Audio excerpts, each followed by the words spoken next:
Can't say as I've ever seen a duck colored quite like that before. You guys are fine.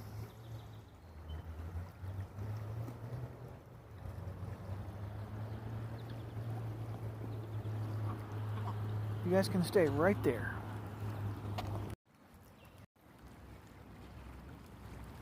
In addition to the two ducks that are here checking me out, there's a big turtle that keeps coming up over here and I keep missing him with my phone. Maybe I'll get him next time. Alright. See if I can't zoom in.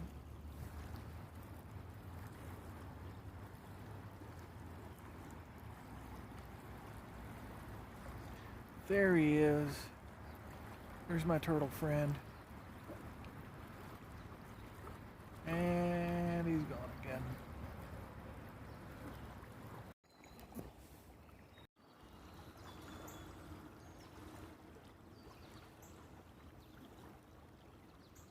It's the most peculiar looking duck. Howdy there. I'm actually just wrapping up for the day.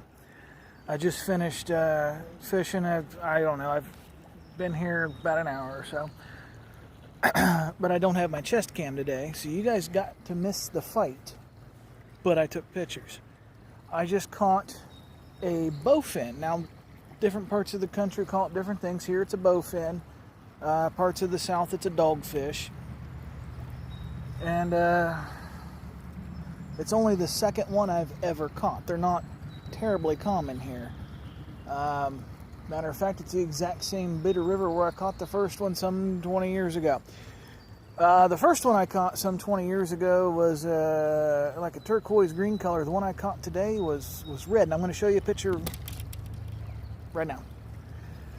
And just like with every episode of Secret Spots with Jiggly, I'm going to show you where I'm at. I'm going to load up the satellite image of this location right now. Look at that. Editing magic. I should do this shit professional. Now, this particular spot, the river's up quite a bit. Matter of fact, I can show you that.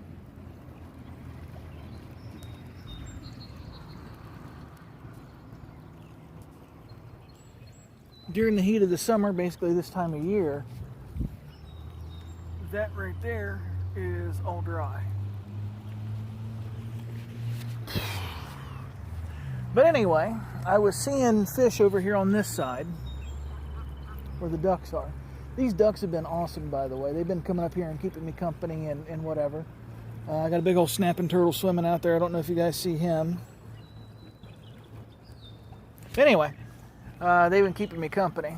But I was seeing fish over here stirring up the bottom like a carp does. But I noticed that the fin was different. So I put on this, weedless, because it's full of snags here. And I drug it through there, and I drug it through there, and I drug it through there, and I had something hit it. I'm fat, I'm old, I'm slow, and I didn't get the hook set in time. So I threw it right back out in the exact same spot, and then I hooked into this bowfin, which you're going to see again right here. Picture. Now, that fish is special to me.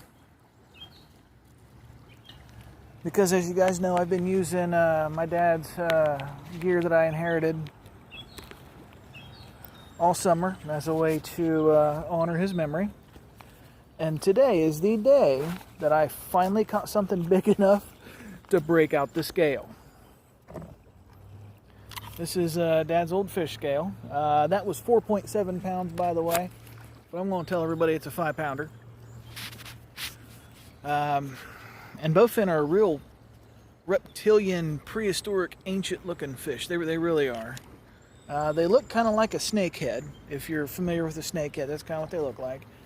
But anyway, like I said, this is the first time I've been able to use this all summer. That makes me happy. And then other than the pliers, which are mine, that I used to get my hook out of his face, everything I caught him on was Dad's stuff. That lure that I had there, it came out of one of his boxes. The little baby Zebco which now the drag makes a funny noise. I think it's toast. That's 40 years old, by the way. That's a 40-year-old Zebco. Yeah, I just cannot get good light. There we go. That's a 40-year-old Zebco right there. That's a Z20 model. Anyway, that on this little Kmart whatever rod. I think it's because the sun's behind me. But anyway, I had the drag all the way tight and that fish was still pulling line out. And now the drag makes a funny noise, so I imagine it needs serviced. But it was a good day. So, you know, thanks, Dad. The fish just jumped right here next to me. Thanks for taking me fishing today. It's getting kind of late. I caught a big one. Previously, before I came to this spot, I stopped at the shitty little pond by where I work, and then there's another fish jumping over there. I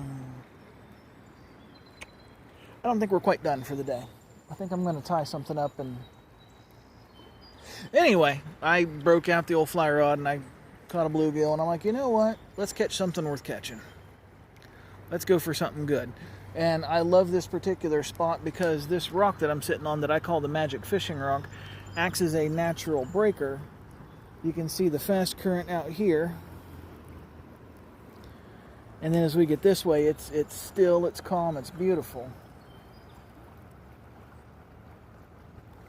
But anyway, I'm probably going to tie something on and fish a little bit more.